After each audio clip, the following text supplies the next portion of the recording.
acompañan la señora Solange Garró, de Mainvilliers, directora nacional del Servicio Civil y presidenta del Consejo de Alta Dirección Pública de la Dirección Nacional del Servicio Civil en Chile, la señora Paola Bustamante Suárez, secretaria general de la Presidencia del Consejo de Ministros, y la señora Ariela María de los Milagros Luna Flores, consultora internacional. Bueno, iniciamos este panel entonces presentando a la señora Solange Garró, de Mainvilliers, Gerlac, actual directora nacional del Servicio Civil y presidenta del Consejo de Alta Dirección Pública de la Dirección Nacional del Servicio Civil en Chile. Ex jefa de la División de Gestión y Desarrollo de las Personas de la Subsecretaría de Redes Asistenciales del Ministerio de Salud. Anteriormente fue jefa del Departamento de Alta Dirección Pública de la misma subsecretaría. Asimismo, entre el 2012 y 2014 se desempeñó como subdirectora de Alta Dirección Pública del Servicio Civil. Desde el 2009 ejerce como profesional experto para la selección de cargos de segundo nivel jerárquico en distintos servicios públicos.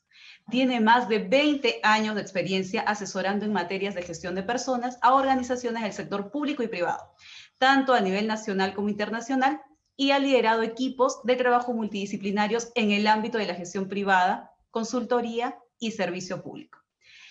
Le damos la palabra y bienvenida más cordial a la señora Solange Garró y le invitamos a hacer nuestra primera exposición. Buenas tardes. Hola, buenas tardes. Muchas gracias por la presentación, muchas gracias por la tremenda invitación que me han hecho. Es muy bueno poder juntarnos, como decía, a pesar de la distancia. Yo tengo una presentación que voy a compartir ahora. Me gustaría saber si se ve de alguna manera, que ustedes me pudiesen avisar. Así que, Sí, bueno. sí podemos Perfecto. verlo. Perfecto. Ok. Reiterar los agradecimientos por esta tremenda invitación y empezar a dar mi relato. Bueno, estos son momentos muy complejos, no solamente para el mundo público, sino también para el mundo privado, y los gobiernos se requieren de ambas partes. Por lo tanto, nosotros como sector público y especialmente como servicio civil debemos tener una mirada completa respecto de esta situación.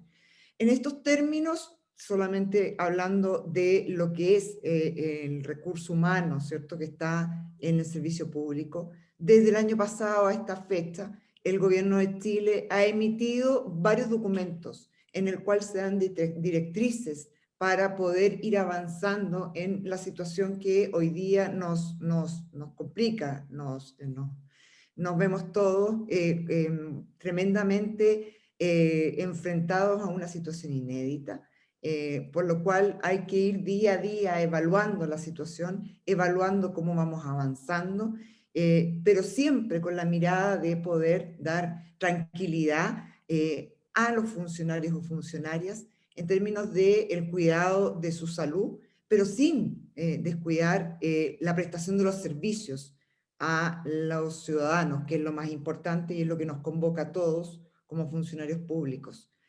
Hemos entregado diversas instrucciones a los jefes de servicio desde el punto de vista de básicamente un plan paso a paso que nos permita de alguna manera ir cautelando que las condiciones sanitarias y las condiciones de trabajo puedan cautelar también la salud de los trabajadores. Y nosotros como servicio civil lo que hemos hecho de alguna manera es ir avanzando en algunas, yo diría más bien, maneras de ir monitoreando cómo va la prestación de los servicios a la ciudadanía. En términos generales, nuestro gobierno ha definido la semana pasada o a inicios de esta semana un aporte adicional de 6.000 millones de dólares para lo que son las medidas básicas en apoyo a la ciudadanía. Eso se suma a los 12.000 millones de dólares que ya estaban asignados. Por lo tanto, esto ha implicado no solamente las medidas que tienen que ver con el cuidado de la salud, sino que medidas económicas y sociales que vayan en apoyo a la ciudadanía. Plan de apoyo a la clase media, bono COVID para las personas que tienen los estratos más vulnerables de la sociedad, bono a los funcionarios de los sectores de salud, planes de reactivación y empleo. Este año se ha denominado como el año de la reactivación y el año del empleo. yo diría que gran parte del impacto de este evento muy triste del COVID se da en el empleo. Y ustedes saben que nosotros a partir de hoy día, a las 5 de la mañana, toda la región metropolitana, que es el mayor porcentaje de la población, está bajo cuarentena. Por lo tanto, nosotros, la verdad es que se ve nuevamente impactado el tema de la libertad de movilizarse para ir a los trabajos. Protección de los empleos, ingresos laborales, inyección de liquidez para apoyar a las empresas, especialmente a las pymes, muy en línea de lo que yo les decía anteriormente, con el objetivo de poder ir aportando al tema de la reactivación del empleo y apoyo a los ingresos de las familias. Yo les hablaba de que nosotros tenemos hoy día como servicio civil varias instancias de monitoreo, ¿ya? La idea de estas instancias de monitoreo es poder ir viendo cómo está la entrega de las prestaciones a la ciudadanía. Nosotros como funcionarios públicos siempre nos debemos a la ciudadanía y a pesar de que estemos viviendo momentos muy complejos, porque el funcionario público es papá, es mamá, es hijo, por lo tanto también tiene las mismas problemáticas. Entonces aquí nosotros lo que nos estamos haciendo de alguna manera es monitorear cómo va esto. Entonces, a través de distintas plataformas que el Servicio Civil ha puesto a disposición de los servicios, ya nosotros aquí debajo de los ministerios nos estructuramos por servicios. Los servicios deben, con cierta periodicidad, dependiendo del informe que se deba entregar, porque estos dos informes se entregan a la presidencia, deben ingresar información a estas plataformas. Entonces, como ustedes ven ahí, ¿cierto? Nosotros tenemos acá por categorías de personal remoto, ¿cierto? Y personal presencial. Y aquí va un poco cómo partimos nosotros monitoreando un 10 de abril del 2020 y vamos ahí viendo cómo hasta marzo del 2021 hemos tenido un cambio no menor respecto de que hoy día tenemos mayor cantidad de personas en términos presenciales.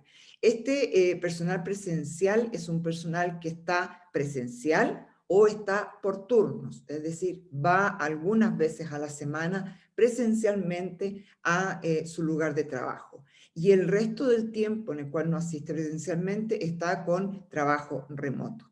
Por lo tanto, a marzo del 2021 tenemos un 25% de personal hoy día remoto. Ese personal remoto es el personal que no está, por alguna razón, no está, porque es grupo de riesgo, no está considerado dentro del trabajo presencial ni dentro del turno. En ese sentido, otro de los informes que nosotros tenemos, y esto se hace por subsecretaría y se baja en algunos casos a algunas jefaturas de servicio, tenemos también el monitoreo respecto de lo que es la atención directa al ciudadano, ¿ya? Lo anterior, lo que vimos en la lámina anterior, tenía relación con la globalidad, ¿ya? Esto es un foco que se ha pedido específicamente con el objetivo de poder ir monitoreando cómo se están entregando los servicios a la ciudadanía de cara a la ciudadanía. Entonces, en este sentido, nosotros tenemos que hoy día lo que tenemos en sucursales abiertas, un 82%, casi un 83% de las sucursales están abiertas y están operativas, y el 95% de las oficinas de parte, es decir, entrega y recepción de documentación, también están funcionando, ¿ya? Muchas de estas oficinas de parte mudaron a prestar sus servicios de manera más moderna, ¿ya? Y eso yo creo que es un evento en el cual vamos a ir profundizando a medida que vaya avanzando la presentación de cómo la tecnología llegó para quedarse en una situación de crisis como la que hemos vivido. Otro foco tiene que ver con el monitoreo de algunos indicadores y algunos estándares, ¿ya? La presidencia definió 30 servicios públicos que son servicios públicos muy complejos y que efectivamente son los que están más cercanos. Siempre estamos hablando de gobierno central, ¿ah? Aquí no estamos hablando de los municipios, sino que de gobierno central. 30 servicios públicos que son los más importantes en términos de la prestación de servicio a la ciudadanía, ¿ya? Y para estos 30 servicios públicos, también la Presidencia y el Ministerio de Hacienda definieron algunos indicadores. Este es un informe que también se entrega periódicamente a la Presidencia, donde se va haciendo un monitoreo del cumplimiento de estos indicadores. Entonces, por ejemplo, ustedes pueden ver aquí el número de usuarios beneficiados con crédito directo de INDAP. INDAP es un servicio que va asociado a lo que es la agricultura. Entonces, créditos que van para los pequeños y medianos agricultores para compra de maquinaria, para compra de materiales, ¿cierto? Y ahí uno puede ir viendo cómo se va controlando el avance o el cumplimiento de estos indicadores. Como les digo, son 30 servicios públicos y hay varios indicadores para cada uno de los servicios. Por lo tanto, es un instrumento que mide una gestión que hoy día es una gestión tremendamente sensible para la ciudadanía. Hay regiones en las cuales no tienen, pues nosotros somos un país muy largo y que estamos divididos por regiones en las cuales hoy día no necesariamente están todas las actividades paralizadas, por lo tanto hay actividades que se siguen realizando. Y eso implica que los servicios tienen que seguir prestando su apoyo y su asesoría a estas personas. Entonces, en este sentido es donde se va monitoreando toda esta situación. A pesar de lo difícil que ha sido, ya llevamos un año. Yo creo que nadie pensó que íbamos a llegar un año en esta situación. Todos teníamos la esperanza de que esto fuera disminuyendo. Como ustedes saben, hoy día nosotros estamos afectados por un brote bastante fuerte, a pesar de que hemos tenido un proceso muy exitoso de vacunación. Por lo tanto, esperamos que este brote sea una cosa bastante más acotada. Sin embargo, yo quiero destacar aquí de que el compromiso del servicio civil como representante de la gestión de recursos humanos en el Estado durante el año 2020 fue tremendo. Podríamos haber dicho, ¿sabes qué? No vamos a hacer más concursos, porque es muy difícil, ¿quién va a postular? Podríamos haber dicho, mira, en realidad, ¿a quién le va a importar entregar una asesoría en el proceso de ingreso a un servicio si total nadie va a ingresar? Y la verdad es que, oh sorpresa, tanto la ciudadanía como nosotros, los propios servicios de la Administración Central del Estado, seguimos funcionando. Seguimos funcionando con muchas ganas y ustedes pueden ver ahí algunas cifras. O sea, durante el 2020 nosotros tuvimos 304 publicaciones de concursos, muy similar a un año de un tercer año de gobierno sin una pandemia. 48.000 postulaciones. O sea, las personas están interesadas en poder analizar nuevas fuentes laborales, 254 nombramientos de altos directivos públicos, 513 concursos de directores de establecimientos educacionales. Ustedes saben que nosotros como Servicio Civil, desde el año 2013, tenemos la responsabilidad de elegir a los directores de los establecimientos educacionales que están en los municipios. Nosotros aquí tenemos parte de la educación pública, está municipalizada. Estamos volviendo a un escenario distinto gradualmente con la instalación de los servicios locales de educación. Pero mientras tanto se hace este proceso, que es un proceso que va a llevar algún tiempo, seguimos haciendo los concursos. Entonces, 513 concursos de directores. Además, como esto no nos permitió juntarnos y tuvimos que poner a disposición todas nuestras capacidades en términos de levantar y estructurar plataformas que nos permitieran llegar a las personas sin tener que haber una movilidad física, nosotros tuvimos hoy día, el año 2020, 1.500 participantes en distintas instancias de acompañamiento para los altos directivos públicos. Estas cifras, cuando uno las piensa y cuando uno mira hacia atrás cómo fue el 2020, son cifras muy reveladoras del compromiso que deben tener los servicios civiles en épocas de crisis, en épocas de normalidad, con respecto tanto de los usuarios que uno podría determinar que son los naturales, que tienen que ver con los servicios públicos, ¿cierto? Y el gobierno, como los usuarios que son los que están mirando desde afuera, ¿cierto? Que es el ciudadano. Por otro lado, nosotros tenemos una subdirección que su fortaleza es el tema de la gestión de las personas al interior de los servicios. Seguimos funcionando igual. Más de 9.000 funcionarios participaron en distintas instancias de apoyo, ¿ya? Lo que sí cambió fueron las temáticas. Y las temáticas aquí también son muy reveladoras. Tenemos temáticas relacionadas con lo que es la salud mental y la gestión a distancia. Más de 194 servicios públicos recibieron asesoría con más de 3.500 acciones. Una cosa que aquí yo quiero relevar, y es muy importante, es el programa Yo Sirvo a mi País en la Emergencia.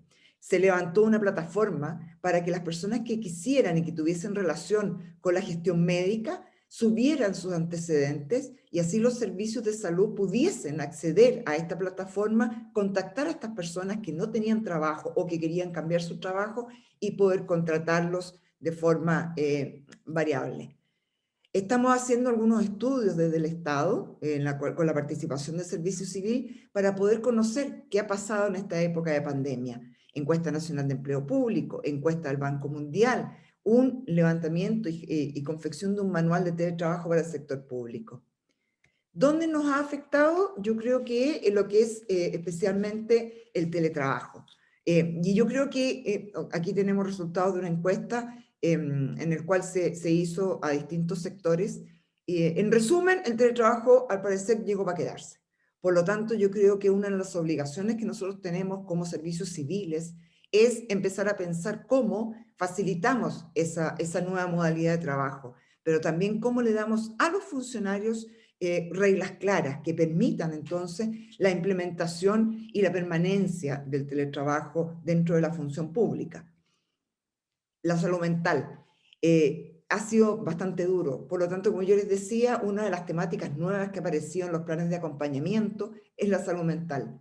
El año pasado, el presidente de la República definió y estructuró un programa presidencial que se llama Saludablemente, que está desde el Ministerio de Salud, por cierto, pero la idea es mantener este programa funcionando porque la verdad es que hoy día está iniciando el problema de la salud mental, pero probablemente este vaya avanzando en la medida de que la gente empiece a retornar a su trabajo y empiecen a sentirse más agobiados o en tensión después de un año de haber estado en sus casas en una situación bastante compleja.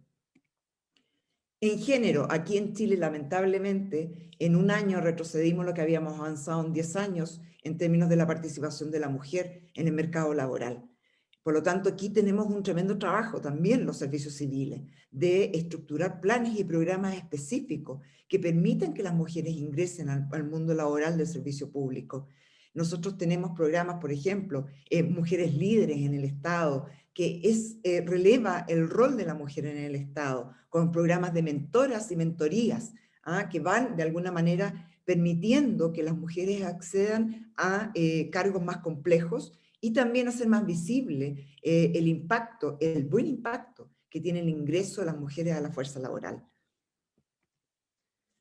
La transformación digital en el Estado. Sin duda, nosotros aquí en nuestro país ocupó el tercer lugar en un ranking del GovTech 2020 por la CAF, el Banco de Desarrollo de América Latina, en el cual dice la incorporación, ¿cierto?, de la transformación digital como un desafío presente y permanente.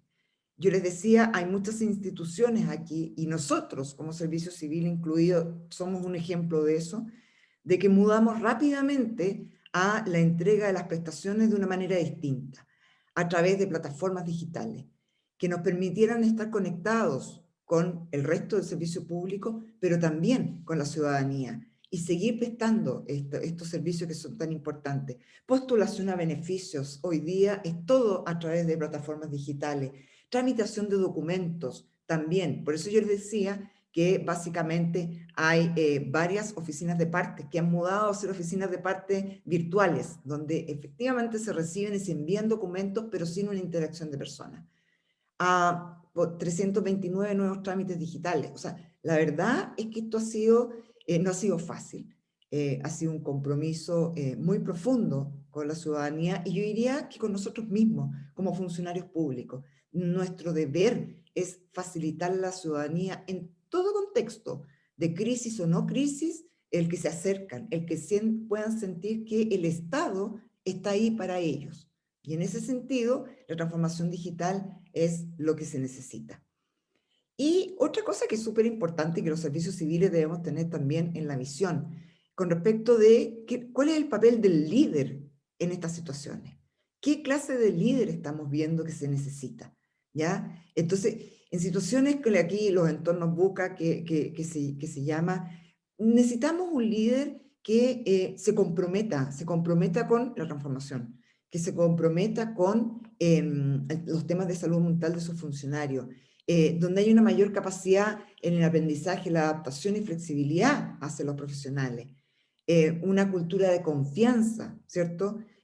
Mayores grados de autonomía y proactividad. O sea, si el teletrabajo llegó para quedarse, vamos a tener que aprender los líderes en cómo administrar esto de lograr alcanzar los objetivos definidos para el trabajo, pero sin estar mirando al trabajador, ¿cierto? Y que está en su casa. Por lo tanto, hay que definir un nuevo líder, que probablemente es el principal desafío para los años que vienen.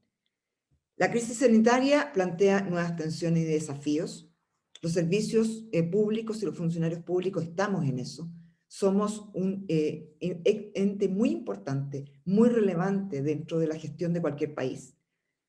Debemos coordinar y desarrollar acciones con sentido de urgencia, pero también con una mirada estratégica respecto de qué es lo que viene después de que pase la pandemia. Estamos un año en pandemia. ¿Qué viene después? Es una pregunta tremendamente interesante. El factor de empatía, la capacidad de comunicación, generar confianza, capacidad y recursos, y lo más importante, adaptación e innovación. Todos dicen, ¿cuándo vamos a volver a la normalidad? Yo creo que no vamos a volver a lo que habíamos visto antes. Vamos a volver a algo parecido, pero con otros estándares y con otras definiciones y con otros desafíos. Flexibilidad, ¿cuáles son las oportunidades? Yo creo que esta pandemia nos golpeó muy duro, pero también siempre hay que ver el vaso medio lleno, y en este sentido yo creo que hay un montón de oportunidades que se abrieron y nosotros, por lo menos como servicio civil, pudimos tomarlas. Muchas gracias. Muchísimas gracias, Solange. En verdad, súper interesante todo lo que nos has comentado, ¿no? Quisiera resaltar que, en verdad, todo lo que nos has mostrado implica pues, que el Estado este año ya ha tenido que reinventarse, ¿no? Creando nuevas estrategias, nuevas acciones que han estado orientadas a priorizar el cuidado de todos sus ciudadanos, ¿no? Y sobre todo su salud física, pero también su salud mental, que actualmente vemos que ha sido bastante deteriorada, por así decir, en muchas familias que han vivido situaciones bastante complicadas, ¿no? Y así como el teletrabajo, la tecnología también llegó para quedarse, ¿no?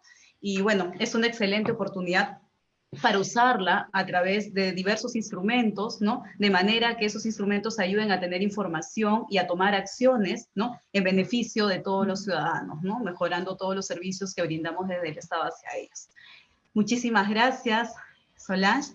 A continuación, vamos a presentar a nuestra segunda panelista, la señora Paola Bustamante Suárez. Actualmente, Paola es abogada de profesión por la Universidad San Martín de Porres y cuenta con una maestría en Administración y Gerencia Pública. Se desempeña en la actualidad como secretaria general de la Presidencia del Consejo de Ministros. Fue ministra de Desarrollo e Inclusión Social. Además, se desempeñó como directora de la Dirección de Gestión y Negociación Internacional de la Agencia Peruana de Cooperación Internacional, APSI. Fue viceministra de Prestaciones Sociales del Ministerio de Desarrollo e Inclusión Social del Perú, MIDES. A continuación le cedemos la palabra a la señora Paola. Buenas tardes. Muy buenas tardes con todos y con todas. En primer lugar, agradecerle a Servir y a la ENAP por la invitación. Es un gusto compartir este panel con Solange y con Ariela y bajo la moderación de Evelyn. Un agradecimiento especial a Dante y a Neiri por el contacto y la invitación. Efectivamente, yo creo que este es un tema relevante y por eso la importancia para muchos de quienes están el día conectados hoy, ¿no? El día de hoy veo que hay más de 400 personas conectadas que podemos identificar y sirva este panel para reflexionar de manera conjunta y escuchando a Solange, además, vemos que hemos atravesado y venimos atravesando retos similares en nuestros países. Y aquí en el Perú quisiera comenzar en primer lugar por reconocer, ¿sí? Reconocer el trabajo de todos aquellos servidores y servidoras públicas a nivel nacional que frente a la alerta, cuando comenzó ya hace más de un año, de que llegaba el COVID-19, teníamos todos todavía alguna información o muy poca información, y luego se comienza el proceso de aislamiento obligatorio en los hogares, y la pregunta es, ¿qué nos toca hacer a los servidores públicos? Y de pronto somos servidores públicos, pero también somos ciudadanos, ciudadanas, padres y madres de familia, donde nos vemos en un momento determinado en qué es lo que nos toca hacer, ¿no? En función al hogar que tenemos a cargo, como en función al servicio que tenemos que brindar. Y yo quisiera reconocer el compromiso a nivel nacional de hombres y mujeres servidores públicos que cuando comenzó la pandemia y hasta el día de hoy, ¿no? Siguen apostando por brindar cada día mejores servicios a los ciudadanos y ciudadanas. ¿Y qué fue lo que pasó y qué medidas se adoptaron? Y cuáles son los retos que tenemos, que es un poco lo que voy a mencionar. Un primer tema es el mensaje. Bueno, nos vamos a casa, es aislamiento obligatorio, ¿y qué servicios se van a mantener? ¿Cuáles son esos servicios básicos que se tienen que mantener? Y por lo tanto, fortalecer al personal en sus capacidades que tenía que brindar ese servicio, partiendo por la primera línea, y obviamente estamos hablando de los médicos, enfermeras y todo el personal de salud, y todo el personal administrativo alrededor del personal de salud. Entonces hay un primer proceso que está involucrado con una capacitación y un fortalecimiento permanente de capacidades que permitan generar nuevas habilidades. Yo creo que uno de los principales temas del servicio público, el servicio civil en la crisis sanitaria, se vio enfrentado a cómo fortalecemos nuestras capacidades y cómo asumimos esta nueva lógica de trabajo vía remota, porque no eran vacaciones. Era trabajo remoto en el hogar, con los niños, con la familia, con quienes vivamos, ¿no? Y seguir trabajando. Y un primer tema que creo que ha sido parte de un cambio de forma de ver el trabajo remoto es que quienes hacen y hacemos trabajo remoto, sí trabajamos en casa. Ahí hay un reto enorme todavía de generar a nivel nacional, porque efectivamente a nivel del gobierno nacional, en este caso los ministerios, se han dado una serie de medidas que ha implicado la implementación del trabajo remoto, ¿no? ¿Qué controles se dan en ese trabajo remoto? Y como bien lo decía Solange hace un momento, el cambiar de ver a la persona sentada en un escritorio trabajando, ¿no? Produciendo, o verlo en el campo trabajando, comenzar a valorar que la persona, no verla, pero sí que me mande la información por correo, que nos conectemos vía la tecnología como hoy, que lo estamos haciendo vía la plataforma de Zoom, efectivamente sí es trabajo, ¿no? Sí es aporte, sí logramos avanzar. Entonces, yo diría que durante este año tenemos sectores en los diferentes niveles de gobierno que rápidamente estaban preparados para entrar a un trabajo remoto, y luego tenemos otros que ha sido un proceso de adaptación. Y en general un proceso de adaptación de la delegación de tareas al hogar, al trabajo remoto y la rendición de cuentas de esas tareas. ¿Esto qué ha significado? Y para hablar de números, efectivamente durante el año pasado tuvimos un trabajo remoto importante, ¿sí? En la época más dura de la pandemia, llegamos a un 75 u 85% en promedio, de 75 a 85% en promedio del trabajo remoto, y la diferencia a nivel presencial.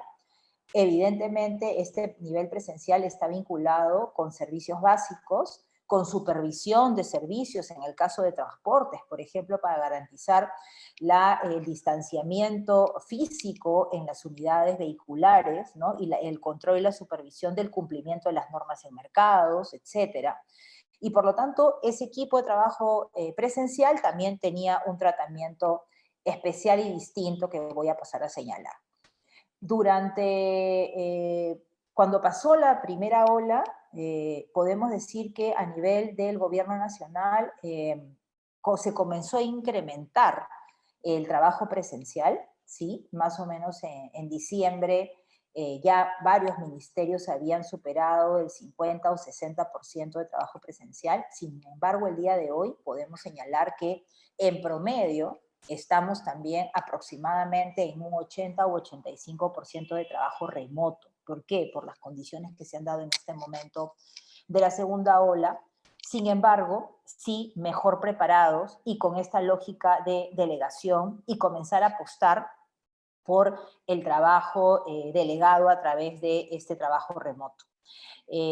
Asimismo, creo que está vinculado también con un concepto que es importante y que está puesto sobre la mesa, que tiene que ver con la confianza, ¿no? Los servidores públicos, y eso es parte de un trabajo que todavía tenemos que hacer muchísimo a nivel nacional, ¿no? Tienen para comenzar el compromiso del servicio, ¿no? Es probable que existan algunos servidores públicos que hayan fallado en ese compromiso, pero no son la mayoría. Más del 1.000.000 de servidores públicos que tenemos en nuestro país, la vocación es de servicio y por lo tanto tenemos que trabajar como reto en seguir fortaleciendo sus capacidades y sus habilidades, y en este caso habilidades tecnológicas. Uno de los retos interesantes para todos, creo, ha sido vinculado con la parte digital. No solamente el proceso de que vayan a trabajar y se conecten vía remota, sino que se les brinde todas las herramientas, las facilidades, la firma digital para que los trabajadores y trabajadoras puedan firmar sus informes y que esos informes puedan viajar en el espacio, en el ciberespacio, para llegar al objetivo final, ¿no? Y eso es información a diferentes poderes del Estado. Cada sector ha tenido que adaptar sus procesos y se siguen adaptando procesos para que al 100% tengamos todo digitalizado, que un servidor o una servidora pública no tenga que ir a la entidad para firmar un documento, y si tiene que ir sea para labores específicas que sean necesarias, realizadas, que sean necesarias de manera presencial. Y en esa línea, entrar a mirar qué servicios, ¿no? Por los que hemos apostado. Uno de los temas que nos refleja la pandemia es el reto que tenemos como país de afrontar una educación en un entorno digital y cómo hemos avanzado en garantizar que nuestros niños y nuestras niñas, pero también nuestros docentes, tengan esas condiciones tanto de internet, ¿no? La conectividad, pero también las herramientas. Y ese es un proceso que desde el servicio público también se está mirando. No podemos olvidar la carrera docente y todo lo que ha significado para los docentes entrar de pronto en un marco donde se tenga que aplicar la tecnología, donde el contacto cercano y directo con los alumnos era parte y es y sigue siendo necesario, no digo que no, pero en un momento como este es necesario cambiar esa lógica y por eso se planteó de esa manera el año pasado. Se adoptó inmediatamente medidas donde efectivamente se pudo trabajar rápidamente y avanzar con la educación vía remota, con los retos que eso ha significado, y obviamente ya este año hemos estado mejor preparados, pero aún con brechas por cerrar. ¿Y eso qué implica? Implica que las entidades públicas tenemos que seguir, que las entidades públicas tienen que seguir trabajando y por lo tanto los servidores públicos debemos seguir apostando por incorporarnos a la carrera. Y hay algo que mencionaba Solange, que lo menciono también, como me parece algunos de los temas que vivimos de manera cercana o muy similar, y es que al principio la pregunta era, ¿existirán personas que quieran sumarse al servicio público en la pandemia cuando muchos de esos servicios son presenciales porque implican el trabajo con la ciudadanía, salir a supervisar Y en realidad lo que hemos encontrado es una gran acogida, porque en el momento que se han convocado los procesos de concurso para incorporar, digamos, en este caso, a los contratos administrativos de servicio, en los CAS, sí se ha logrado captar a personas y profesionales que se suman al servicio público con el reto de hacer trabajo remoto o trabajo presencial. ¿Y eso qué es lo que ha permitido? Continuar brindando los servicios públicos que son necesarios, garantizar la ampliación de la cobertura del Internet, la ampliación de la cobertura de lo que implique agua y saneamiento. Tenemos una brecha importante en agua en nuestro país. ¿Y qué ha significado? Que las entidades prestadoras de servicios de agua han tenido que salir a distribuir el agua, y eso implica también un trabajo presencial de quienes brindan ese servicio o que supervisan el servicio, como por ejemplo en Sedapal. Por lo tanto, se ha incorporado personas al servicio público de tal manera que podamos seguir brindando servicios, y son servicios tan importantes como la salud, que no voy a entrar en el detalle, porque sí, evidentemente es muy conocido, pero todavía tenemos en época de todavía lo que nos queda de la pandemia, avanzar con enfocar el servicio a aquello que es prioritario, que son necesidades básicas. Lo otro está vinculado ya con la atención a la solicitud del ciudadano, ¿no? Entonces, primero es cómo nos hemos preparado y cómo hemos respondido desde el servicio público para continuar brindando servicios y garantizar la continuidad de la operación del Estado, que las entidades no paren, que el ciudadano no sienta que cerramos la puerta y, como estamos en pandemia, no se atiende, que es lo primero que probablemente en algunos casos sucedió. Se cerró la puerta hasta próximo aviso, pero inmediatamente eso se tuvo que revertir, porque evidentemente el ciudadano necesita seguir recibiendo los servicios y siguiendo la atención. Por lo tanto, el segundo punto está vinculado con cómo atendemos la solicitud del ciudadano y cómo el ciudadano siente que está cerca. Y ese es un tema complejo, porque desde la recepción de un documento por la mesa de partes presencial, como lo hemos hecho todos, donde además el ciudadano aprovechaba para tratar de tener una coordinación personal respecto a su solicitud, pasar a una mesa de partes digital, donde no le ve la cara al servidor que recibe el documento, donde no sabe que lo recibió y no tiene idea luego de cómo hacer seguimiento. Por lo tanto, la comunicación, la empatía, que es ponernos en el lugar del ciudadano y ver qué tenemos que hacer para que el ciudadano se sienta tranquilo de que su solicitud fue atendida. Y se han generado mesas de partes evidentemente digitales, se ha interconectado a través de la plataforma GOPE en el Perú para que por lo menos para comenzar entre ministerios, y eso es algo que se está culminando ya el proceso, me parece que solo faltaba un par de sectores. Sin embargo, de tal manera que una vez que llega la demanda del ciudadano, la canalizamos, no se la demos al ciudadano si se equivocó, sino la canalizamos a cualquier otro sector que tenga que atenderla y hacer el seguimiento respectivo. Luego, abrir la plataforma para que el ciudadano pueda hacer su seguimiento en línea, ¿no? Y de pronto, y esa es parte de algunas situaciones que se presentan, ¿no? El otro día me recibo un correo electrónico de un ciudadano que reclamaba porque había llamado 18 veces y nadie le contestaba el teléfono, ¿no? Y claro, porque si estamos en trabajo remoto y marca el anexo de las personas que probablemente le contestaban anteriormente, no le contestaron. Pero cuando mandó el correo, recibió la respuesta de manera inmediata en menos de 5 minutos. Entonces, ¿eso qué implica? El transmitirle al ciudadano también que efectivamente esta es una vía de acceso más directo al trabajador que no necesariamente está de manera presencial. Y obviamente también generar las condiciones para que esas llamadas puedan tener una respuesta inmediata de tal manera que se garantice que efectivamente se sienta atendido. Entonces hay todo un reto ahí del uso de la tecnología. Hemos tenido que ajustar muchos procedimientos para acotar y que finalmente la tecnología y la innovación sea parte de nuestro día a día. Y ese es un reto que todavía tenemos por delante, porque cuando hablamos del gobierno nacional podemos decir que hemos avanzado muchísimo en innovación digital y tenemos en este momento muchos retos, pero también avances. Pero cuando miramos a nivel del interior del país, la situación cambia.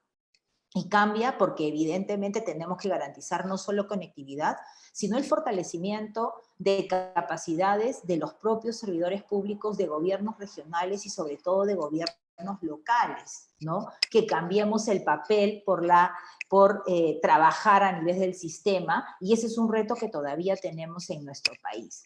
Finalmente, quería mencionar en la línea del trabajo con la ciudadanía y por el trabajo que he desarrollado en el último año o año y medio en la presidencia del Consejo de Ministros, y tiene que ver con no solamente la atención directa a la demanda del ciudadano, sino la atención colectiva a los ciudadanos. En nuestro país, y como ustedes saben, existen muchas demandas colectivas respecto de comunidades y, por ejemplo, la inversión privada. Y por lo tanto, el nivel de conflictos sociales, que apenas comenzó la pandemia, se detuvo. Dejaron de sucederse los conflictos sociales porque obviamente todos estábamos en nuestras casas, las comunidades protegiendo para que no llegue el COVID-19 y por lo tanto el nivel de conflictividad bajó. Pero conforme pasa el tiempo, aun cuando, y coincido totalmente con lo señalado por Solange y creo que es parte de lo que sentimos todos, no vamos a volver a nuestra vida previa, en el caso de Perú, al 16 de marzo o al 15 de marzo del año 2020. ¿No? Eso no va a regresar. Aún con vacunas nos vamos a tener que seguir cuidando, vamos a tener que seguirnos protegiendo porque la vacuna no hace que no te contagies, y eso lo sabemos, sino que evita que los estragos sean mucho más fuertes hasta, evidentemente, algo mucho más complejo como la muerte. Por lo tanto, nos tenemos que seguir cuidando, por lo tanto, vamos a tener que mirar una nueva forma de continuar servicios a nivel remoto, y por lo tanto el reto de trabajar con las comunidades en conflictos sociales fue enorme.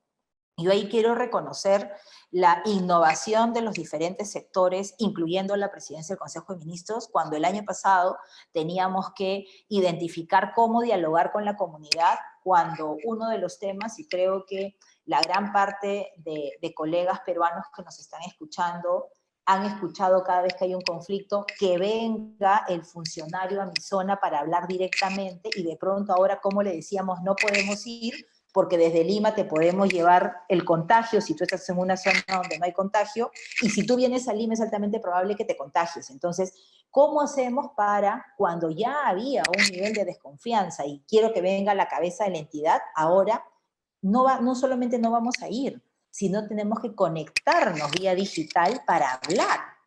Entonces fue todo un reto el proceso de confianza y empatía. Y son dos conceptos que son muy importantes. O sea, el ponerse, el servidor y la servidora pública nos tenemos que poner permanentemente en los zapatos, en el ser del ciudadano y ciudadana en diferentes partes del Perú, para saber cómo van a reaccionar frente a una situación como esta. Y por lo tanto se comenzó a trabajar reuniones vía Zoom, ¿no? Donde al principio era todos alrededor de un celular en la comunidad para escuchar y comenzar a dialogar. Luego de pronto ya entró el alcalde, de pronto ya en el alcalde y la comunidad, de pronto en algunos casos les decían no pueden estar reunidos, entonces cada uno con un celular, en algunos casos encima de un cerro, y me entenderán nuestros colegas peruanos, porque ahí llegaba la conectividad, y comenzamos a avanzar en ponernos de acuerdo, porque era la única manera.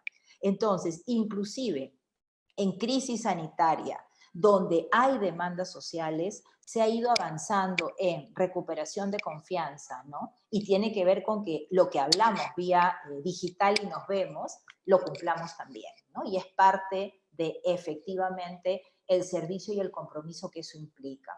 Solo cerrar señalando que todavía tenemos en nuestro país un trecho por recorrer en el caso del servicio público a nivel de gobiernos locales y regiones, porque está vinculado con garantizar los servicios públicos para todos, entre ellos algo tan básico como la conectividad, en este caso el internet, la tecnología, la luz para que puedan cargar los equipos, pero es parte del servicio que se brinda desde el Estado también. Y creo también que el compromiso, la responsabilidad que ha demostrado y la solidaridad que han demostrado los servidores públicos en nuestro país frente a la pandemia, para participar activamente, para continuar brindando los servicios, arriesgando su vida, y por eso tenemos tantos colegas, amigos que ya no están, ¿no? Reconocer que no es menor en una crisis sanitaria, pero que sí, el servicio público tampoco podríamos avanzar. Sin el servicio civil no vamos a poder avanzar, y por eso la apuesta para que quienes estamos ahí continuemos bregando por que se implemente el servicio civil cada vez más en las instituciones públicas. Muchísimas gracias por la oportunidad. Muchísimas gracias, Paola.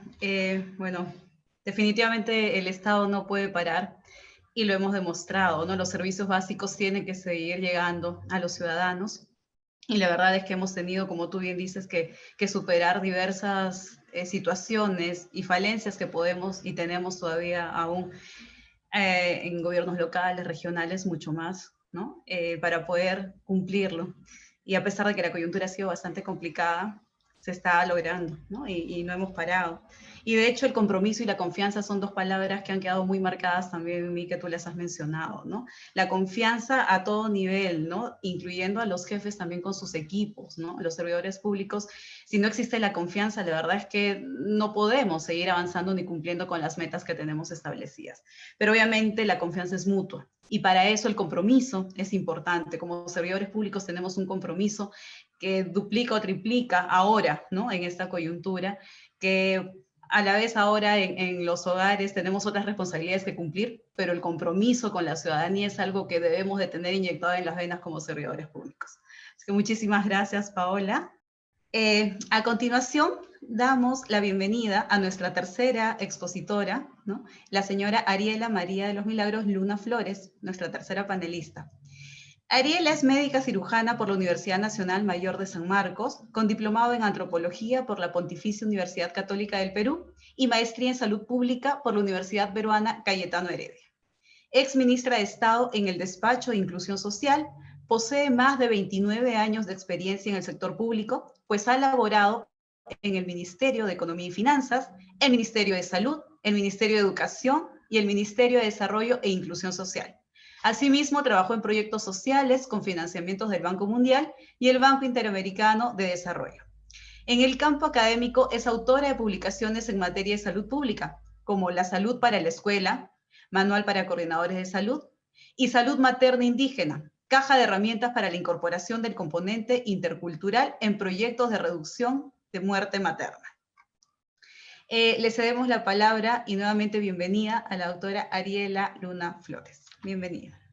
Gracias, Evelyn, y bueno, agradecimiento a los que organizan el evento, para compartir aquí más que una ponencia, experiencias, ¿no? Desde el ser, a mí me tocó enfrentar la pandemia como ministra, y yo me acuerdo clarito el día que se instaló la cuarentena, lo discutimos en consejo y se decidió instalar la cuarentena, y esa noche regresé al ministerio como a las 10:30 de la noche, y me estaban esperando todos los directores, ¿no? En pleno.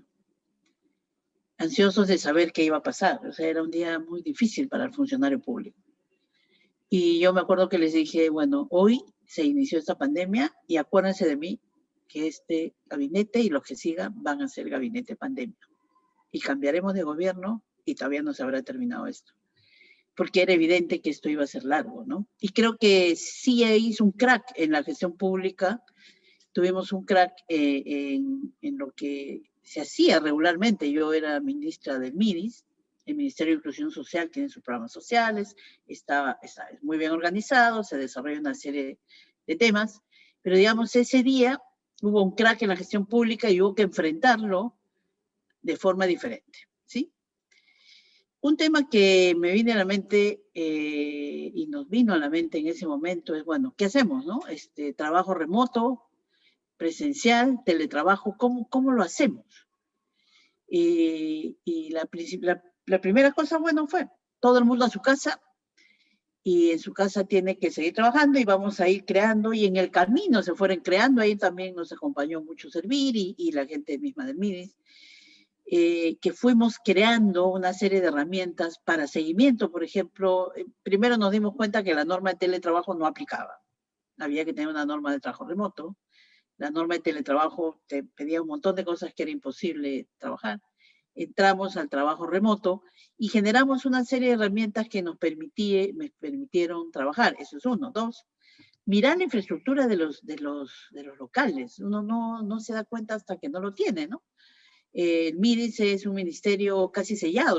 Los edificios de San Isidro, el centro financiero, son casi sellados. Entonces era casi imposible tener trabajo presencial a 2 metros de distancia y en espacios ventilados, porque es un edificio que usa aire acondicionado y justamente el aire acondicionado no es lo recomendable ni en ese momento ni ahora. Entonces, un tema importante que habría que mirar a futuro es el tema de la infraestructura, ¿no? De cómo mantenemos ventilación, de cómo podemos hacer ambientes de trabajo mucho más abiertos, no hacinados, etcétera. Ese fue un segundo tema. Tercero, el tema de riesgo, ¿no? Yo soy persona de riesgo, me voy a mi casa. Muy bien, pero hubo un programa en el MIDIS especialmente que el 60% era de riesgo, o sea, el 60% se fue a su casa. Y ahí tuvimos que hacer, ya muy bien, trabajo remoto para todos, pero había gente que estaba a 1 año de jubilarse y sí, con la norma que se dio, etcétera, y eso lo conversamos también con Servir, había gente que, porque no era lo mismo trabajar en remoto que trabajar presencialmente, entonces cuando se hacía el juego de horas, la gente iba a salir debiendo cuando se jubilara, etcétera. Ese tema nunca lo habíamos tenido y nos enfrentábamos a eso. Y además, cómo mantener el trabajo del programa sí, con esta merma, digamos, de personal, porque ya no se puede ir a campo, etcétera, etcétera. El otro gran tema fue el tema de la protección personal, ¿no? En los primeros meses en el Perú hubo un gran problema con los equipos de protección personal. Obviamente el personal de salud era el primero para recibirlos, pero en general todo el personal requería equipos de protección personal, unos más que otros. Pero en el MIDIS pasó una cosa particular y también en los otros ministerios, o sea, la función que uno hacía se cambió drásticamente de un día para el otro, ¿no? Los programas sociales se paralizaron muchos, o sea, nos inventamos otras fórmulas de seguir haciéndolos, muchos remotos, cambiamos la competencia de algunos, pero en general lo que uno hacía regularmente cambió, y en el caso del MIDIS aún más porque nos encargaron una función que no teníamos, que es la entrega del bono. Para Solange, el MIDIS, el Ministerio de Inclusión Social acá entregó el bono y tuvimos que organizar el pago de un bono para 8 millones de hogares, cosa que nunca se había hecho en el Perú, en un país donde la inclusión financiera es 40% y la educación financiera es mínima, y en un país con una capilaridad de agencias de bancos privados mínima, solamente en capitales, y capilaridad de Banco de la Nación también, solamente capitales de provincias y algunos distritos rurales, ¿no? Entonces fue todo un reto. Y tuvimos que cambiar drásticamente la función de la gente, y en ese momento más de 1.000 trabajadores del MIDIS salieron, por ejemplo, a manejar colas. Las colas de los bancos para tratar de que sea ordenado, etcétera, y tuvimos que hacer un esfuerzo gigantesco para, por ejemplo, proteger a estos trabajadores con equipos de protección personal, pero no éramos trabajadores de primera línea como el personal de salud, entonces no entrábamos a esa norma, etcétera, y fue todo un tema que produjo la epidemia y que puede presentarse en cualquier otra emergencia, y en este caso creo que ningún país estaba preparado como para tener normas que le permitan modificar drásticamente su función o su competencia, por lo menos a una parte de su personal, para poder responder a esta emergencia nacional. Entonces es un tema que a mí me parece un reto en el tema del servicio civil, de ver cómo se tiene un grupo de normas que flexibilicen, lo decía también Solange, que flexibilicen el tema de tal manera que se pueda responder rápidamente a las acciones que hay que tomar. El otro tema fue la salud mental, ¿no? Y la salud mental, el tema de salud mental es un es muy vigente todavía, la epidemia está vigente y no va a dejarnos este año, o sea, probablemente el próximo año ya vamos a estar más tranquilos, pero este año queda claro que no. Y entonces la salud mental individual y familiar y también la salud mental laboral sufrió, ¿no? Y va a ser un tema que tenemos que, y es un reto también de los recursos humanos, del servicio civil, en enfrentar el tema y apoyar a los trabajadores a hacer acompañamiento en salud mental. A los que han tenido COVID, a los post-COVID y a los que están susceptibles, digamos, con miedo de tener COVID. O sea, aquí nadie se salva, ¿no? Y además con miedo de contagiar a la familia, etcétera, porque esta enfermedad pues no solo te involucra a ti, ¿no? Me acuerdo en la epidemia del cólera en el 90, el cólera lo tenía yo y punto. Pero hoy no, hoy tengo el COVID y puedo contagiar a toda mi familia. Es más, tenemos muchas familias contagiadas en Lima, ¿no? El otro tema fue, sí, antes de pasar, el apoyo a familiares es clave. Yo creo que ese es un reto grande para el servicio civil. El apoyo a familiares que han perdido un miembro de la familia, y no me refiero a apoyo económico. Creo que los trabajadores han sido muy, muy solidarios y todo el mundo está haciendo fondos, colectas para apoyar a la viuda, al viudo, a los niños que se quedaron huérfanos. Y bueno, él tiene su trabajador, tiene su pensión, ¿no? Que va a seguir.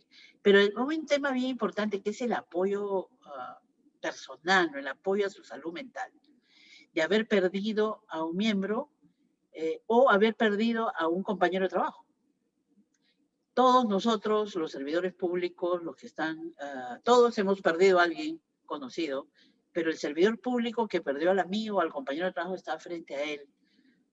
Lo he experimentado esta semana acompañando a un grupo de gente que perdió a un amigo, a un gran tipo. Y ese acompañamiento es fundamental que se trabaje, porque eso instala muchas cosas en la salud mental laboral y que es un tema que hay que trabajar. Y el otro tema que no estamos tocando mucho en esta cosa es el tema del post-COVID y rehabilitación post-COVID. Los temas de lo que nos va a quedar como mucha secuela es salud mental, pero también temas de rehabilitación respiratoria, neurológica, de lenguaje. Ustedes saben que el COVID deja un montón de secuelas post-COVID, incluso en asintomáticos. Hay asintomáticos que han quedado con alteraciones cardíacas en jóvenes, etcétera. O sea, hay una gama ahí y nuestros servicios de rehabilitación aún son pequeños y no están preparados para esta gran carga, pero creo que hay que mirar y prepararlos y preparar la normatividad necesaria, ¿no? Para enfrentar este tema del post-COVID. Un tema especial que salió, y me saludo a Solange que tocó el tema de género, es el tema del trabajo remoto, mujeres, y yo aprendo en casa. Las mujeres ya, cuando íbamos a trabajar, bueno, la mujer puede levantarse en una sociedad tan machista como la peruana, salvo honrosas excepciones, asumo que todos los asistentes sí son plenamente conscientes y se asumen las labores de la casa de dos. Pero hay muchos hogares que no, o hay muchos hogares en el Perú, el tercio de hogares están comandados por mujeres solas. Las mujeres se levantan temprano, hacen la comida, se van a trabajar y luego regresan. Pero en esta pandemia, las mujeres se levantan igual temprano, hacen la comida, tienen que hacer trabajo remoto, pero al mismo tiempo tienen que ver lo de Aprendo en Casa, que es todo el sistema de atención de educación a distancia para el hijo, pero al mismo tiempo tiene una sola laptop y los dos necesitan laptop, pero al mismo tiempo tiene un internet de muy baja intensidad. Entonces ahí se ha generado una serie de temas que creo que es bien importante mirar como servicio civil, de tal manera de generar normas que permitan condiciones para que esto camine. ¿Sí? No se puede llevar el trabajo remoto a la casa con las horas, digamos, totales, si al lado tengo a un niño o a dos o a tres que están en trabajo remoto educativo, y no tengo a nadie que me ayude, porque además no puedo tener a nadie porque corro riesgo de contagio, etc. Entonces ahí hay un tema de género, creo que hay que mirarlo y hay que ver cómo se enfrentan estos apoyos a familias y también a familias que tienen personas con discapacidad, etcétera. Nosotros hicimos una red que fue la red Amachay y seguíamos casi a 400.000 hogares de adultos mayores de 65 años con alguna comorbilidad y con personas con discapacidad severa, y hay por lo menos un tercio que vive solo. Entonces, sí es bien importante, o vive con alguien que trabaja en el Estado y tiene que salir, etcétera. Entonces, ahí también hay un tema que incrementó digamos, el estrés en los trabajadores, ¿no? Cosas positivas de la pandemia, sí, muchas. Uno es, y creo que es una idea que tenemos que ir trabajando en todos los servidores públicos, la normalidad que tuvimos no era normal. Ahora creo que hemos recuperado algunas cosas para la normalidad. Uno es compartir con la familia, y eso sí creo que tiene que tener una empatía con las normas laborales. O sea, todo este desarrollo frenético que hemos tenido en los últimos 100 años de tecnología, de irrupción de la mujer en el trabajo, de este tema de competitividad, etcétera, han hecho que olvidemos algunos aspectos súper importantes, por ejemplo, que es la familia, ¿no? De almorzar con el hijo o de llegar temprano a la casa para poder estar con los hijos, cosas que en otras ciudades, en otras sociedades sí se respetan. Entonces, y que es un tema fundamental para desarrollar una nueva política laboral en las familias. Dos, el tema del gobierno digital, ya Paola lo decía, la posibilidad de digitalizar el país, y ahí una envidia sana con Chile, que tiene un país muy digitalizado. Nosotros estamos en ese proceso. Y la posibilidad de acceder a muchos trámites y a muchos temas que no teníamos antes. Ahora accedemos a un brevete electrónico, por ejemplo.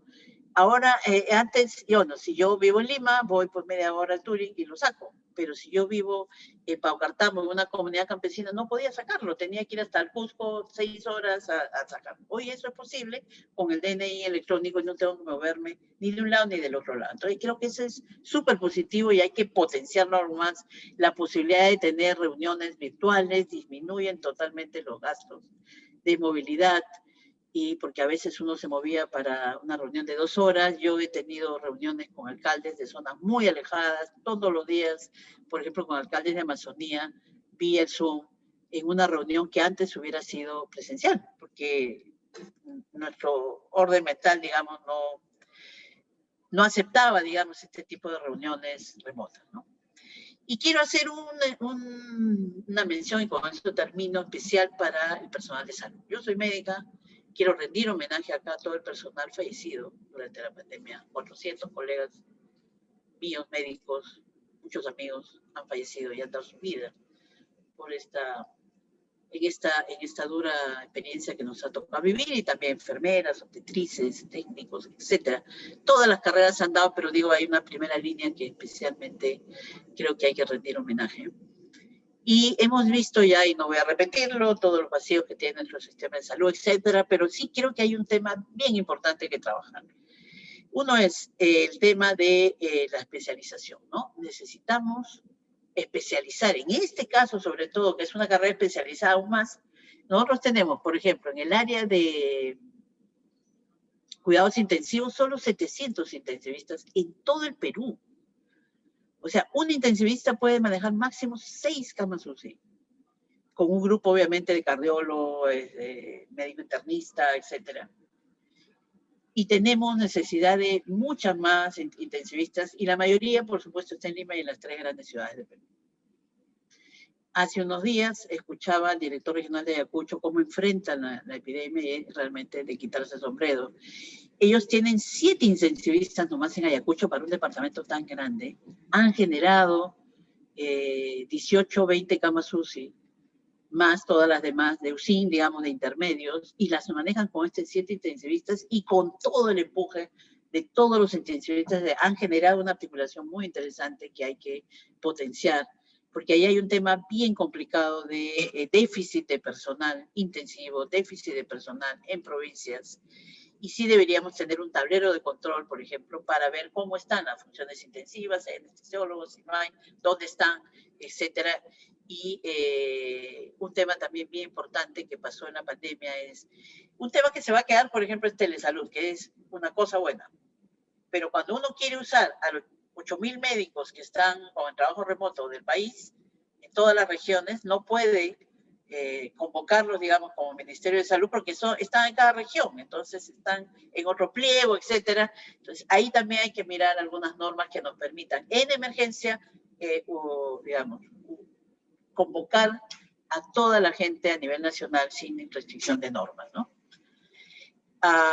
Cómo generar también competencias para enfrentar estos desastres. O sea, deberíamos tener toda una normativa que nos permita operar en estos desastres, como decía, con cambio de competencia, con probablemente otra capacitación, capacitaciones rápidas en todo el trabajo remoto, por ejemplo, ¿no?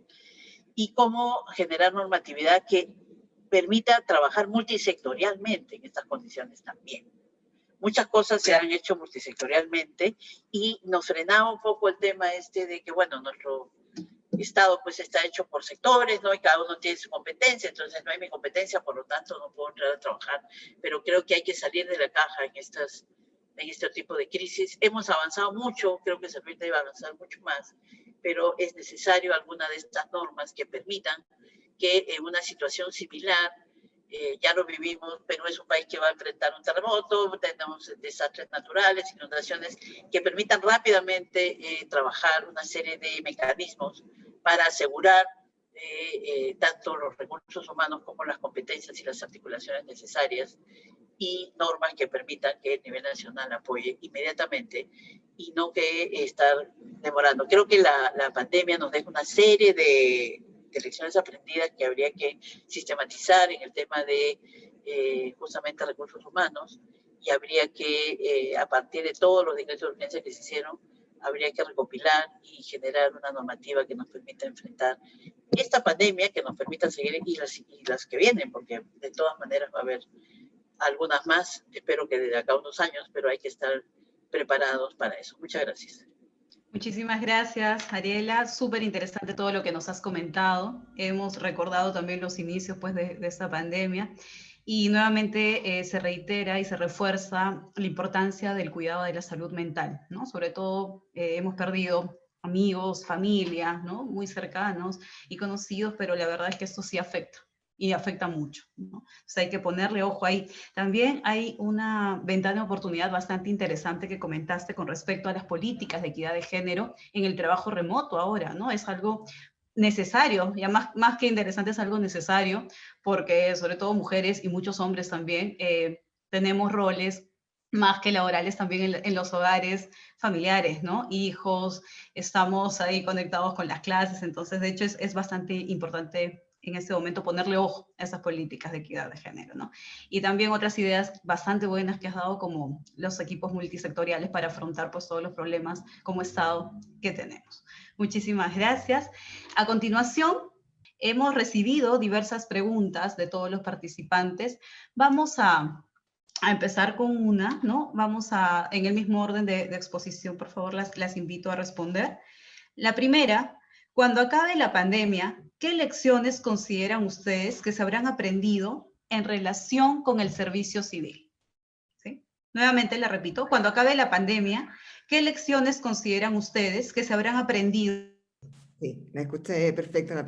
A ver, yo creo que aún estamos en una época de aprendizajes. Yo creo que aún estamos porque tuvimos aprendizajes cuando iniciamos esto y no sabíamos nada, tuvimos aprendizajes cuando bajamos la guardia y nos pillaron en debilidad y tenemos aprendizajes hoy día ya con haber pasado por una primera etapa. Un poco lo que yo les decía y escuchando atentamente a Ariela y a Paola, que bueno que estamos súper conectadas porque yo creo que... a ver, puede ser que compartir los problemas los aplaca, no, yo creo que nos obliga a buscar soluciones inéditas. Y ese yo creo que es el primer aprendizaje. El primer aprendizaje es que al día siguiente de todo esto, pensar qué es lo que tenemos que hacer, dónde están los focos, dónde está nuestro gran desafío en la ciudadanía. Ok, ¿cómo entonces nos ponemos en esta situación a servicio de la ciudadanía? Yo creo que ahí hay un montón de aprendizaje. Yo, la verdad, cuando yo estaba en el Ministerio de Salud y todo esto empezó, llegó a nuestras manos un manual que escribieron los médicos chinos de ahí de Wuhan. ¿Cómo lo hicimos? La verdad es que yo creo que ayer tocó bastante menos que a nosotros, pero no importa, eso ya es otra cosa. ¿Cómo lo hicimos? Ellos fueron capaces de escribir para que no se olviden cómo lo hicimos. Yo creo que ahí hay una cosa que tenemos que hacer. Antes de que todo esto pase y que quede en el recuerdo, yo creo que hay que rescatar es la magia. Yo le llamo magia, pero eso lo hace la persona. Por lo tanto, es absolutamente necesario no olvidar el cómo fuimos avanzando. Aprendizajes, cambios. Bueno, el tema de transformación digital, ciertamente nuestros países no tienen las capacidades económicas, tenemos una dispersión geográfica brutal, tenemos un nivel de desigualdades también muy fuerte. Por lo tanto, yo creo que ahí el entregar herramientas que permitan que la transformación digital se quede y permanezca y no sea un impulso, es bueno. ¿Ah? Tenemos también nosotros una población mayor que es bastante reacia, y hay que invitarlos a participar de esto, pero también considerarlos en que algunos de ellos no van a participar de esta transformación digital. Es urgente, es importante. Trabajar también en los liderazgos. Yo creo que hoy día nos enfrentamos a un cambio en los líderes del futuro que necesitamos. No necesitamos gente que solo tenga las capacidades en el entorno de 10 metros cuadrados de supervisar. No, necesitamos gente que tenga también las capacidades de supervisar sin mirar, que es lo que un poco Paola referenciaba. Este tema de la confianza, este tema del saber delegar, este tema del tener los instrumentos probablemente para poder hacer el check. ¿Lo hizo, no lo hizo, en tiempo, no en tiempo? Vamos viendo cómo vamos avanzando. Yo creo que ahí hay un tremendo aprendizaje en otras capacidades del liderazgo. Necesitamos un líder de confianza, un líder empático. Y desde ahí construir un nuevo trabajo en equipo, ¿ya? Que vaya más allá de lo que nosotros conocemos hoy día. Yo creo que eso es tremendamente importante. Una adaptación a las nuevas formas de trabajar. Acá en Chile se hizo un esfuerzo en algún minuto de definir una ley de teletrabajo para el sector público, no funcionó, solamente funcionó para el sector privado. Pero hoy día probablemente, dado esto, ya es un dato. Por lo tanto, sí podríamos avanzar, ¿cierto? Aquí hay un trabajo mancomunado con los sectores de los gremios, de las asociaciones de funcionarios, integrarlos en la conversación, porque obviamente que esto es una cosa, si uno lo quisiera ver, es muy dolorosa pero maravillosa. Nos enfrentamos, como decimos aquí en Chile, de golpe y porrazo, de a una situación que nos exigía ser distintos, pero entregando lo mismo. Yo creo que ese es un poco el tema. Muchísimas gracias, Solange. Paola, adelante. Muchas gracias. En primer lugar, creo que esta situación, como muchas que se presentan en nuestras vidas, son una oportunidad y hay que verlas así, ¿sí? Esta situación, con lo doloroso que ha significado para todos en nuestros países y en el mundo, es una gran oportunidad. Por lo tanto, creo que los temas que tenemos aprendidos, pero además como reto, están vinculados con continuar fortaleciendo las capacidades de los servidores y servidoras públicas y la reconversión del trabajo de ser necesario. Creo que hay todo un proceso también de reconversión laboral que se va a tener que poner sobre la mesa en la definición de quienes hacían determinado trabajo ahora qué trabajo van a hacer, y muchos de ellos vinculados con un trabajo presencial que de pronto se vuelve remoto con otras características e implica una reconversión. Lo segundo, ya lo han señalado, la innovación tecnológica y la implementación del gobierno digital, ¿no? Lo que va a significar de pronto todo el proceso de expedición de documentos, licencias, autorizaciones. Nosotros teníamos el otro día haciendo un análisis a nivel de diferentes equipos de gobierno de varias entidades, lo que implicaba, ¿no?, el tener el documento nacional de identidad para entrar, digamos, para votar, para entrar a algún lugar, ¿no?, para acreditar nuestra identidad. Pero luego ahora, ¿qué implica el DNI digital, ¿no? El DNI digital y todo lo que implica las acreditaciones digitales significan entrar a un mundo distinto de relacionamiento donde tiene además que garantizarse seguridad y confianza, ¿no? Entonces, creo que por ahí hay toda una posibilidad real, ¿no?, de avanzar en la innovación y que nos enfrenta a estos cambios.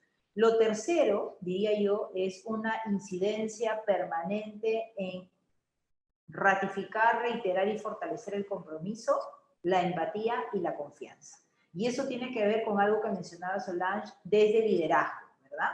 Desde liderazgo, porque cómo nosotros vamos a transmitir confianza si nuestros jefes no nos transmiten esa confianza o no confían en nosotros. Es una cadena, no es como la autoestima. Yo cómo puedo darle amor a alguien si yo misma no me quiero. Entonces creo que tiene que ver con esa correlación que es fundamental en este nuevo reto en el servicio público. Y finalmente, en el caso de nuestro país, en Perú, avanzar con mayor celeridad en el tránsito al servicio civil. Uno de los temas que conflictuó a los propios trabajadores y que en realidad, escuchando nuevamente a Ariela contar un poco la experiencia del día 1, ¿no? Que también lo hemos vivido cada uno de nuestros ámbitos laborales, creo que la preocupación mayor de la gran mayoría de trabajadores por el régimen por el que están contratados, en este caso el contrato administrativo de servicios, el CAS, ¿no? Que hoy ha sufrido toda una serie de situaciones con la ley GA por el Congreso, pero mencionar específicamente que eran contratos con tiempos determinados, pero no necesariamente contrato indeterminado. Y muchos trabajadores sufrieron la primera reacción de temor de decir, ya, mi contrato vence en 3 meses, me voy a mi casa y si no me evalúan bien porque estoy haciendo trabajo remoto, me voy a quedar sin trabajo. Y ese es un estrés adicional a lo que se vivía en el marco de la pandemia. Entonces creo que la única manera de, nuevamente, fortalecer, apoyar, acompañar, como bien lo señalaba Ariela, al trabajador y trabajadora, servidor, servidora pública, es avanzar con el tránsito del servicio civil, que con ello vamos a darle no solamente todo aquello que ya he mencionado, sino la tranquilidad de que aun cuando varíen las condiciones laborales, el trabajador sigue sirviendo al país. Muchas gracias. Muchísimas gracias, Paola. Adelante, Ariela. Sí, bueno, como lo dije ya, uno, que hay que tener conciencia de que hemos cambiado, así de simple. Hemos cambiado y necesitamos otras formas probablemente de relación laboral.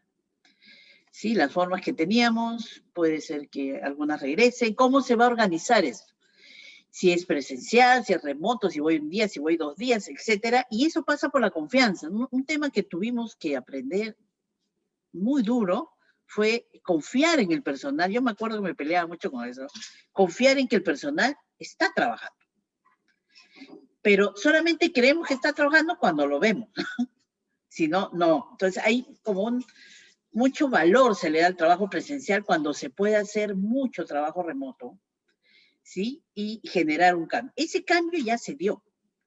Entonces, regresar a lo anterior va a ser medio complicado, sobre todo con la gente más joven, pero también con la gente que tiene riesgo, ¿no?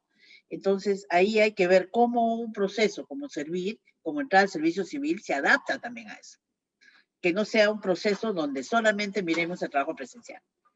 Sino, y hasta ahora ha sido así, porque el teletrabajo, por ejemplo, es tan complicado de hacerlo que es imposible hacerlo en ese momento. La otra lección aprendida creo que sí es que sí podemos hacer las cosas rápidamente. O sea, si el servicio civil se instalara como se tuvo que instalar el bono, las camas UCI, etcétera, ya hubiéramos terminado. ¿No? O sea, hay que pensar que hay que hacerlo ya, porque no pueden ser procesos tan largos que no ayuden a la reforma, ¿no? Entonces, eso es un tema, y sí somos capaces de lograr cosas. O sea, ahora no lo vemos, ¿no? Pero, por ejemplo, cuando empezamos el pago del bono, el pago por celular era 0. Cuando hemos terminado, el 70% de la gente cobraba por celular. ¿Y qué pasó? 8 meses. Y es gente pobre que no accedía al tema financiero. Entonces, ese cambio se dio porque el sector público cambió y logró esas cosas.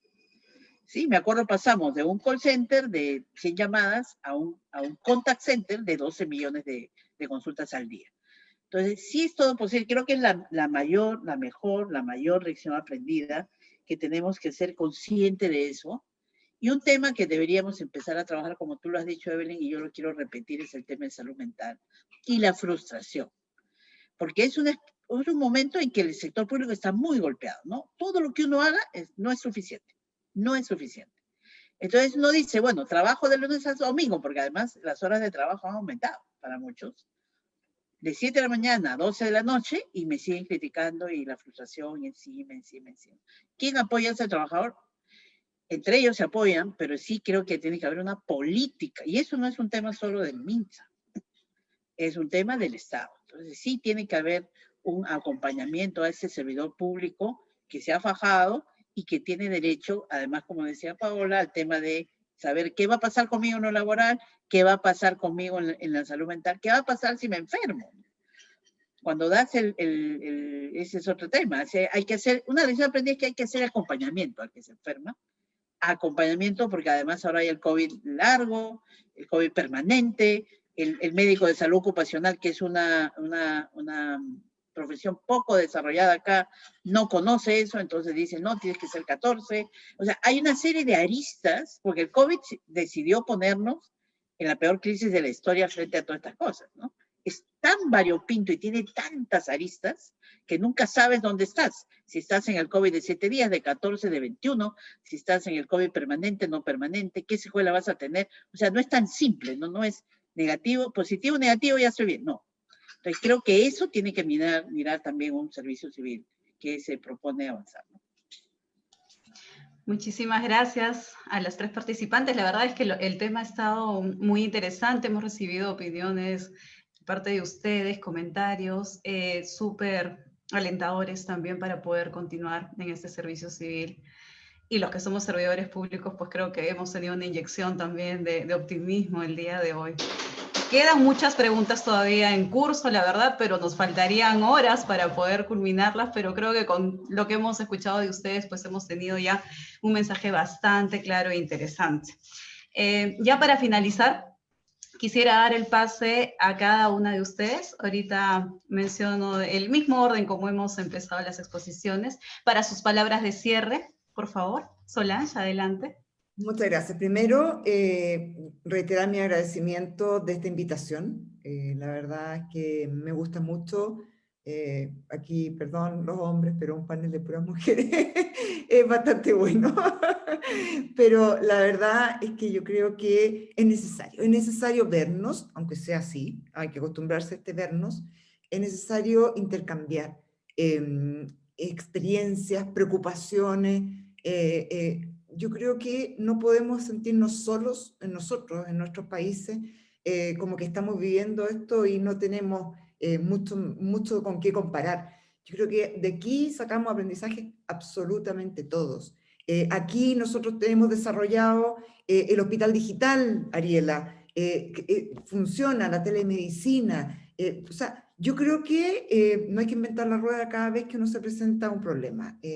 Y ahí estrecharlas a ustedes, a todos los que están en este minuto escuchando, vamos a salir, sin duda vamos a salir menos de los que entramos probablemente, pero el corazón debe estar a disposición de los que nos necesitan y que son los ciudadanos. Y la cabeza tiene que estar también a disposición de nuestros equipos, que son los que tenemos que sabiamente dirigir para poder cumplir cada uno de los compromisos. Gracias, Ariela, gracias, Paola, Evelyn, bueno, y a todos quienes me invitaron, Dante, a esta cosa maravillosa. Gracias. Muchísimas gracias, Solange. Un gusto haberte tenido en este panel. Adelante, Paola. Bueno, sumarme a los agradecimientos, tanto y felicitaciones además por la organización, porque esta es una de las mesas que se vienen desarrollando, si no me equivoco, desde el día jueves, ¿no? Donde han concitado una serie de participantes y sobre todo expositores que han podido interactuar como lo hemos hecho ahora, he podido interactuar con alguna pregunta y respuesta vía el chat, también aprovechando el tema digital. Agradecerle a Servir, a la ENAP, las personas de Dante y de Yanei. Dante cuando me llamó, en realidad me alegró mucho y para mí es sentirme muy honrada de participar. Agradecer a las 450 personas que veo que siguen conectadas en el Zoom, pero seguro que además hay toda una conexión adicional. Así que espero que este intercambio sirva para todo aquello que viene todavía por delante. Me ratifico en lo señalado. y creo que tomando en cuenta lo que Ariela ha mencionado hace un momento, ¿no? El rol que están tomando hoy los médicos ocupacionales, ¿no? Es fundamental, ¿no? Lo estamos viendo, este acompañamiento al servidor público. Creo que hay muchos retos en nuestros países, pero que esos retos no se van a cumplir, como en el caso de Perú, para mí el cierre de la brecha digital, el cierre de brechas de agua, el que no descuidemos a nuestros niños más pequeños en el servicio, ¿no? Son retos que tenemos, pero que todos esos retos se implementan con el servicio público, con el servicio civil.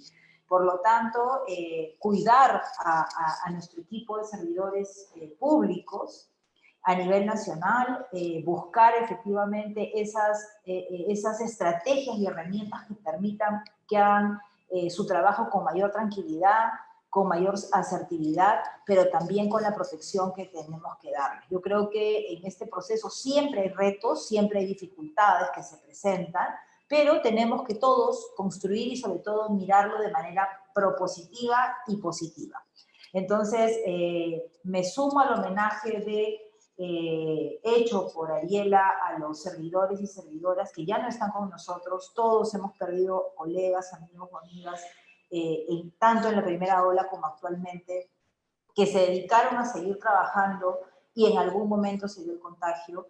Realmente este compromiso y mejorar las condiciones del servicio civil y apostar por este fortalecimiento, creo que también vale muy bien por aquellos que ya no están con nosotros, pero dieron todo por seguir brindando servicios a la gente. Entonces, muchísimas gracias nuevamente por la oportunidad y, como bien señalaba Solange y Ariela y a todos, un abrazo fuerte. Evelyn, gracias por la moderación y a todos ustedes muchas gracias por acompañarnos, escucharnos y plantearnos las preguntas que han hecho. Gracias, muy buenas tardes y a seguirnos cuidando mucho, por favor. Gracias, Paola, por tu gran participación. Adelante, Ariela. Bueno, como Solange, agradecer la oportunidad de haber compartido estas cosas. Siempre es bueno recordar, pensar por qué lo hice, cómo lo hice y aprender, ¿no? Porque siempre hay que recordar que no lo hemos hecho solos, lo hemos hecho con mucha gente. Y eso es el servidor público. El servidor público no trabaja solo, el servidor público está en equipo y tiene que estar en su equipo, no solo de su sector, sino multisectorial, resolviendo un tema. Y creo que una sugerencia es que hay que hacerle un reconocimiento a ese servidor público. Hay que hacerle un reconocimiento que sea importante, porque no lo hemos hecho hasta ahora. Eso es uno. Tener conciencia de que viene la tercera ola de todas maneras. Solange se toma la palabra, nos vamos a copiar algunas cosas de Chile, bastantes. Ya nos hemos copiado ya, porque sí nos comunicamos con los chilenos, con los argentinos. Y creo que aprendemos todo de todos. Y eventos como este nos ayudan muchísimo a eso. Y creo que hay que confiar en nosotros, ¿no? Y la luz, siempre hay una luz al final del túnel. Vamos a salir de esto y vamos a salir mejores. Pero vamos a salir mejores en la medida que este aprendizaje tan doloroso tenga sus frutos en mucho mejor entorno favorable para nuestros servidores, de tal manera que se pueda dar un mejor servicio a los ciudadanos y ciudadanas a quien nos debemos. Creo que eso es el espíritu del servidor público y para eso estamos. Y yo que entro y salgo del servicio público, porque yo no estoy todo el tiempo ahí, ahora miro desde el servicio no público, que la sociedad civil también es muy importante, ¿no? Y esta alianza en sociedad civil con el sector público de tal manera que podamos desarrollar. Y otra vez felicitaciones por todo el evento y seguramente se podrán hacer muchos más para compartir experiencias. Muchas gracias. Muchísimas gracias nuevamente, Ariela, a las 3 expositoras del día de hoy. Agradecemos a todos y todas. Se da por concluido el panel. Muchísimas gracias a todos y todas. Gobierno del Perú. Bicentenario del Perú, 2021.